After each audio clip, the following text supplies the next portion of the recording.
लोकशाहीचा बुलंद आवाज, रिपब्लिकन वार्ता महाराष्ट्र.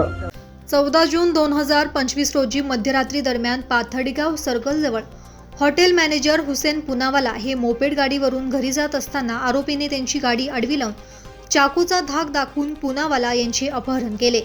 तसेच त्यांना मारहाण देखील करण्यात आली. पोलिसांकडे गेलास तर तुझे हातपाय तोडून टाकू आणि मारून टाकू अशी धमकी देखील देण्यात आली होती. यावरून इंदिरानगर पोलीस ठाणे येथे गुन्हा दाखल झालेला होता. याबाबत पोलिसांनी अधिक माहिती दिली आहे, पाहूयात. ही बाईट पूर्ण घ्या.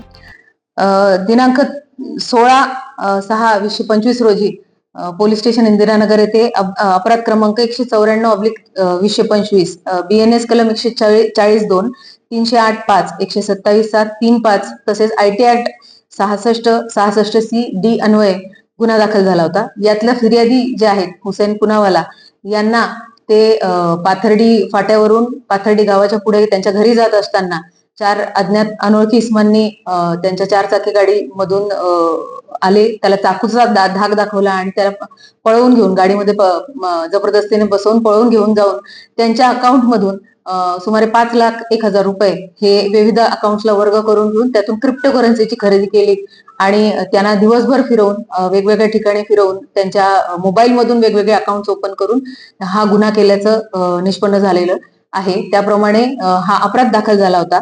या अपराधाचा तपास करत असताना यातील आरोपितांचा शोध घेत असताना गुन्हे शाखा युनिट 2 नाशिक शहरचे API हेमंत तोडकर आणि त्यांची संपूर्ण टीम तसेच पोलीस स्टेशन इंदिरानगर येथील DB पथकाचे PSI संतोष फुंदे आणि त्यांची संपूर्ण टीम यांनी तांत्रिक विश्लेषणाच्या आधारे या गुन्ह्याचा छडा लावलेला आहे. त्यातून 3 आरोपितांची नावे निष्पन्न केलेली आहेत. या आरोपितांना इगतपुरी शहरातून आणि तसेच नौपाडा ठाणे येथून ताब्यात घेण्यात आलेले. आरोपींचं नाव साजिद हमीद शेख, कुणाल अनिल जारिया आणि प्रवीण हिरामण देवकुळे असं या 3 आरोपींचं नाव आहे. यातील एक आरोपी अद्याप मिळणं बाकी आहे, त्याचा शोध लवकरच होईल. परंतु या 3ही आरोपींना तांत्रिक विश्लेषणाच्या आधारे शिताफीने त्यांना निष्पन्न करून घेऊन त्यांचा कोणताही पुरावा किंवा कोणताही क्लू नसताना त्यांचा शोध घेऊन त्यांना ताब्यात घेऊन आज सकाळी 6:30 वाजता अटक करण्यात आलेली आहे. या आरोपितांना 5 दिवसाची पोलीस कस्टडी मिळालेली आहे. संशयित आरोपींकडून गुन्ह्यात वापरलेली 2,40,000 रुपये किमतीची 4 चाकी वाहन, 10,000 रुपये किमतीचा मोबाईल आणि 2.5 लाख रुपये होल्ड करून असा एकूण 5 लाख रुपये किमतीचा मुद्देमाल जप्त करून गुन्हा उघडकीस आणला आहे.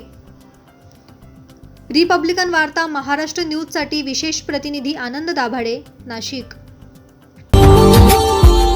Subscribe now and press the bell icon. Never miss an update.